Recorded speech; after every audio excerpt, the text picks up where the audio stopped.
Good afternoon students.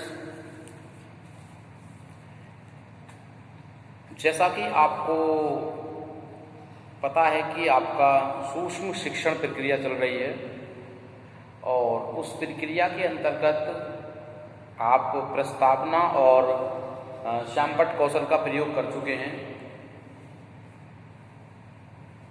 क्योंकि आपको यह पता है सभी छात्र, अध्यापक एवं अध्यापिकाओं को कि हम माइक्रो टीचिंग स्किल्स के द्वारा ही मैक्रो टीचिंग्स में कैसे एक्सपर्ट्स या पारंगत हो सकते हैं। हम छोटी छोटी चीज़ों के द्वारा ही अपने आप को डेवलप कर सकते हैं। उसी के संदर्भ में मैं आपको आज व्याख्यान कौशल के विषय में जानकारी दूंगा कि आप जब कक्षा में व्याख्यान करें तो आप किन कौशलों या कंपोनेंट्स को ध्यान में रखते हुए उसको और अच्छा बना सकते हैं। अर्थात आप कक्षा में जब भी लेक्चर या व्याख्यान दें, बच्चों को तब पढ़ाएं, तो आप इन छोटे छोटे जो कौशल्स हैं, जो इनके कौशल के जो घटक हैं, इनको अगर आप ध्यान रखेंगे तो आप एक कक्षा को सही तरीके से संचालित करने में सफल हो सकेंगे। क्योंकि हमारा सफल शिक्षण तभी सफल माना जाता है जब विद्यार्थी अच्छी तरीके से सुन रहे हों, समझ रहे हों और उनके परिणाम अच्छे आएं।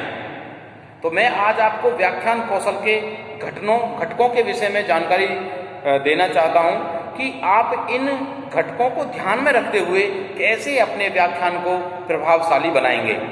जैसे नंबर 1, भाषा का उचित स्तर। आप ध्यान रखें, चाहे आप शिक्षण कार्य कक्षा में कर रहे हो या कहीं सामाजिक स्थान पर या परिवार में भी, जब भी आप बोलते हैं तो आपको बहुत ही समतुल्य शब्दों का प्रयोग करना चाहिए। ऐसा ना हो कि आप कुछ इस तरह की बातें कर दें जो गलत साबित हो जाएं। हमें हमेशा बातचीत करते समय इस बात का विशेष ध्यान रखना चाहिए कि कोई गलत शब्द हमारे मुख से न निकल जाए। तो आप जब भी कक्षा में व्याख्यान देते हैं तो आपकी भाषा का उचित स्तर होना चाहिए। वह भाषा ऐसी होनी चाहिए कि जो बच्चों की समझ में आ सके, बच्चे समझ सकें कि अध्यापकों द्वारा क्या हमें पढ़ाया जा रहा है। दूसरा पॉइंट है विचारों की तारतम्यता। ये बहुत ही महत्वपूर्ण कौशल है, कंपोनेंट्स है, घटक है कि मान लीजिए आप कक्षा में पढ़ा रहे हैं पौधों के विषय में, तो आप लेक्चर में, अपने व्याख्यान में पौधों से रिलेटेड ही बातें करें। यानी विचारों की तारतम्यता, आप पौधों से रिलेटेड ही बातें करें। ऐसा ना कि आप पौधे के विषय में पढ़ा रहे हैं, आपने झांसी बाई रानी की बात कर दी, कहीं अकबर की बात कर दी, कहीं आपने और बात छेड़ दी।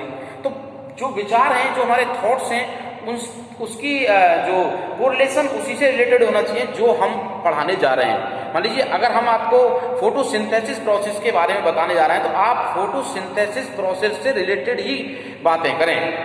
नेक्स्ट, श्रव्य दृश्य सामग्री का उचित प्रयोग।